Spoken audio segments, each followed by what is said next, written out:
Hey there, everyone. It's Tim from Revved Up Man, and I've got a special message for our live stream today talking about when and how to have faith. And you've probably heard the term faith put out there a lot. People always tell you, gotta have faith, gotta trust in the process. But a lot of people don't really talk about how you have faith and when it's most important for you to stick to your faith and for you to reinvest into your faith. And so I want to talk about that a little bit today because if you're watching this, maybe you've been working on a particular goal in your life, and faith really comes into play when we're doing things that are challenging, that take some time, that take a lot of different actions that may not always be showing you some sort of a physical result along the way. And that's when faith really comes in. And this is what I want to talk about today. So, when it comes to faith, I find that the analogy of uh, planting a seed, say as in a fruit tree. We'll pick a peach tree for this one, okay? So planting a seed and having to water it, having to give it sunshine, having to give it the right nutrients in the soil. Anybody, if you're a farmer or if you've ever grown a garden in your backyard, you know that in the beginning, you don't have anything tangible to see. You don't see fruits above the ground. You don't see the sapling coming out of the soil. You put the seeds underground and you pack it, and then you start to water that spot, and you make sure that the area is getting sunshine and making sure that it's getting, all of the right things that it needs to grow. But in the beginning, you're not going to see anything for a little while. You come out and you water the spot every day, and you make sure the soil is nicely packed. And, if there's anything that needs to be added to it, like fertilizer, you do that. And you're giving care to the area, you're giving your attention and energy to the area, but you're not seeing any physical, tangible results just yet.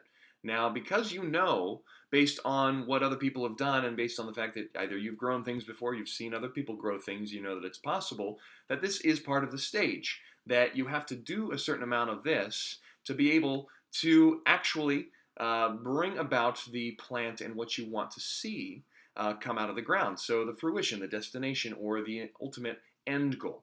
You want to be able to get those peaches off that tree, right? So you got to keep watering it. You got to keep up the soil because otherwise that sapling's not going to be able to grow. It's not going to be able to extend roots down below the earth so that it can actually have a foundation to grow off of.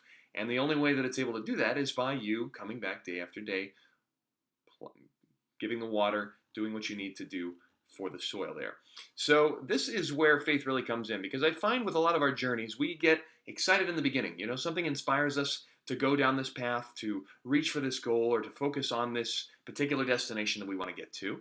And it's really easy. That's the quick, easy part. It's like excitement. It's like, wow, I've seen something. It really excited me. I would like to experience that in my life. And so you get the inspiration. And even from the inspiration, you may know what the ultimate destination is. If you're planting your peach tree, you know that having that lush peach tree at the end of the day with those nice ripe peaches that you can eat for lunch or you can make a pie out of and all these great things, that's the end goal. And so that's what gets you excited. And when you think about it, that's what gets you, it resonates within you. It's like, okay, that's what I'm working towards. But it's that middle part, which is by far the most substantial. Think about it like the Earth's makeup. You've got the crust, which is really thin. And you got the core in the middle, which is, a little bit bigger. But then you've got the mantle, which is this gigantic middle part. And that is really what the actual process and the actual journey aspect of whatever it is you're trying to accomplish or bring to fruition is all about. And that is where you truly need the faith. It's not hard to have faith when you first get excited about an idea, and it's not hard to have faith once you've seen that idea come to fruition because you have physical evidence. It's that middle part where you don't see the evidence, you don't see the immediate results that you're wanting, and you're putting in actions, you're putting in efforts, and you're not really seeing the return that you expect or want. Because you want it to happen now. You know what that destination looks like, and you know what you want it to feel like. But to be able to get there, you have to go through this stage in the middle where it doesn't seem like a whole lot is happening. And this is why I want to talk to you about faith and how to have it and when to have it. So, the part of the time where it's the most important for you to invest deeply in your faith is during the middle when you're not seeing a lot of results. Now, this can be the most challenging time. And so, there's all kinds of different ways for you to stay on track with this. Now, if you were actually planting a tree, maybe it was the first time that you had done this, and you don't really know how long it's going to take to do this, it might be very helpful to you to look up, resources online as far as how long does it take for a peach tree to come to fruition? What sort of things do I need to do for the soil to make sure that it's getting the right nutrients or that it's growing as quickly as it can? Things that kind of show you, oh, okay, this is actually the path. Maybe there's a few things that I need to know. So knowledge is one way that can add to your faith. Another way to add to your faith is by investing in things that motivate you, that keep you positive about this, whether this come from something like knowledge or whether this come from an inspirational message. Perhaps you're on a health and fitness journey yourself and you got excited about it. You want to lose 30 pounds, what you'd like to look like when you got to the end. So you've got the beginning and you've got the end. The middle part is, what do I do on a day-to-day basis consistently over time that's going to get me to that end destination? And so some of this can be looking up different diet plans, different eating plans, different exercise plans, and even more importantly, or just as importantly, looking up motivational messages, whether they be videos, whether they be memes, whatever inspires you on a day-to-day basis, because there's going to be plenty of times during your journey. There'll be days where you feel great about it, and maybe you just lost a few pounds, you feel great, or maybe that peach tree just, little sapling started to poke up through the soil, so it's like, all right, awesome. I got things going on, I got it happening. And then maybe the next day you wake up and you're kind of tired in your health and fitness journey. It's like you're not feeling as energetic. Yesterday you feel great and today you don't feel so great. And so it's easy to get discouraged because you're expecting that upward path to be just a linear path to the top or to your destination, when in fact there's going to be some ups and downs. That little seedling may not grow as fast once you see it pop out. It may start to seem like it's growing a little bit slower. It doesn't grow as fast as you think it will. You don't get the results that you're thinking you're supposed to get as fast, or maybe there's a day where it seems like you stepped backwards. And this is where every time, each one of those pieces is a little test phase. It's a little bump in the road that oftentimes we see as a huge mountain or a huge obstacle that, oh my God, how am I going to get around this? When in fact, if we would just look at it as more of just a little speed bump or just a little, tree that fell in the path, so we just kind of go around it, find a slightly different path there.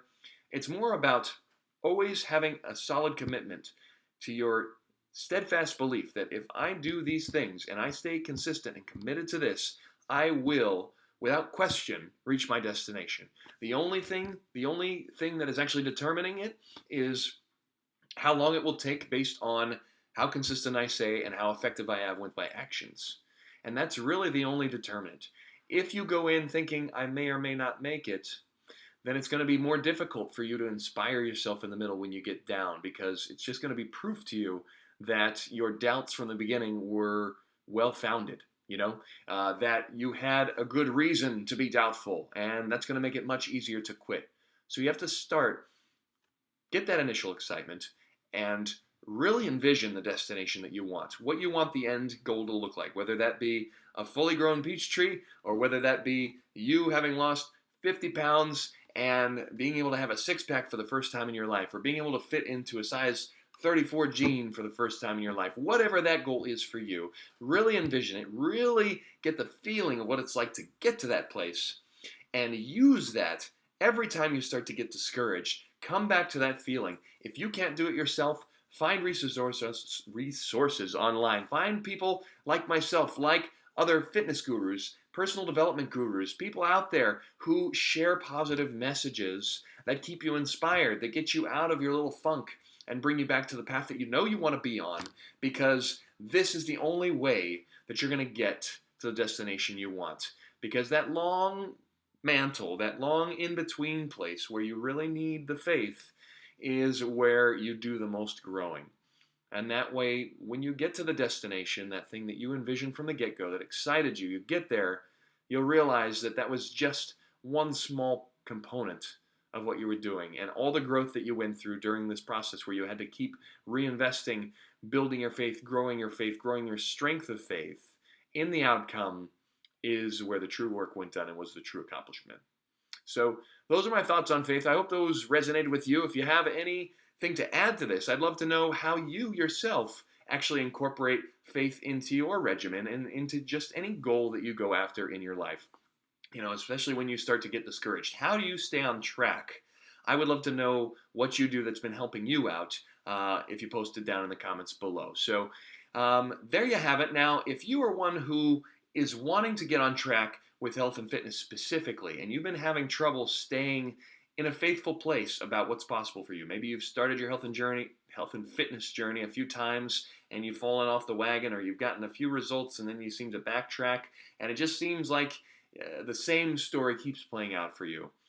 It's very possible that what you need is a mindset shift. There's nothing wrong with you or with your body, or you're not incapable of reaching your goals. It might just be that the way you're approaching it is sabotaging you from the get-go, and so you're winding up with the same results. Now, if this is you, or if you'd like to improve on this in your life, I am starting up very soon a new 14-Day Fitness Foundation. This is a monthly group that I run. It is a free group. It's an online accountability and support group where we focus on the basic tenets of good health and fitness: daily exercise, proper nutrition, which I give a full meal plan for and help you organize this in your life, and then also harboring the right mindset.